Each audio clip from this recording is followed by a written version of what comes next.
Pēnei te poroporo a ki whakamutunga mo te hautupua haka a Raymond Kaiki.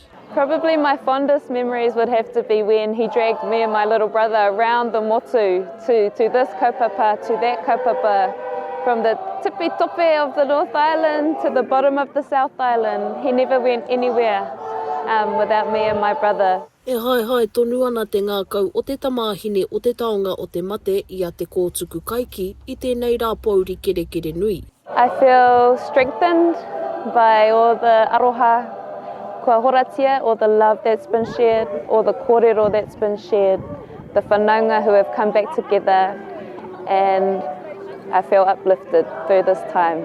It's been my pillar, my po, since my po is now mene atu, my po kua wehe atu, but kua waihotia i au me te whānau nui rawa atu nei. E te māngai me au ana he rapono o te tukuturita.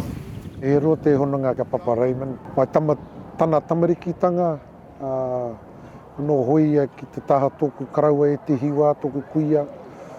Heke iho te wā, a ka piri ana ki tōku whae keke, te nuku i te whenua. Te rā, kei wainga e rā wā, kei te kite, kei te kore kite, kei te kite, kei te kore kite. E ro te wā.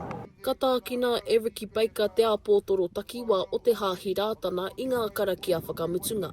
He tino ri te tonu ki ngā kōro he momo ia, tona humari e tanga. Te rā ka tau kē ie ki e rā kōro ngā kuia, karaua, ngā tikanga, ngā kaua, pai e ki te whakarite, ki te whakatika haere ngā ope, i te humari e tanga, i te ngāwari, te rangi mairi e.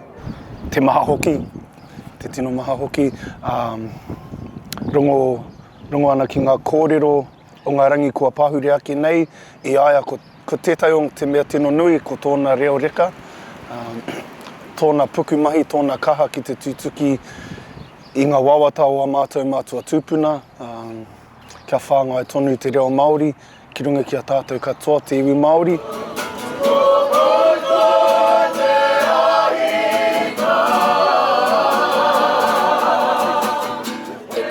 Kini ana te ngākau o whare ko ka tunga awhi kau rāua ko tana tama a Clive Julia ki te rirunga o te pau o tō rātou Kapa Haka o tūtū kāhika.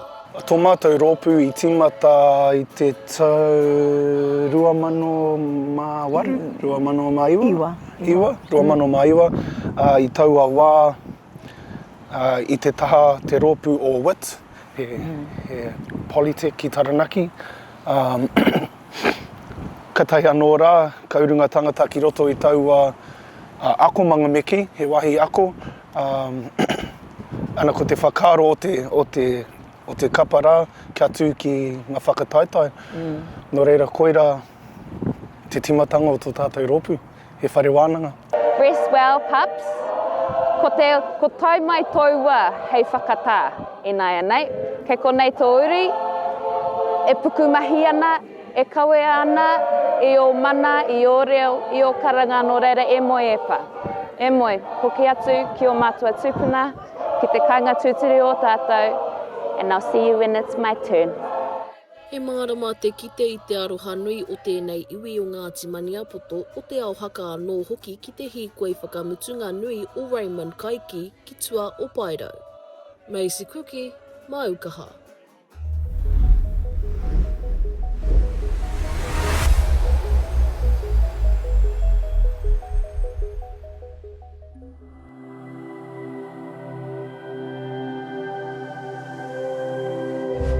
Ko te reo, te take.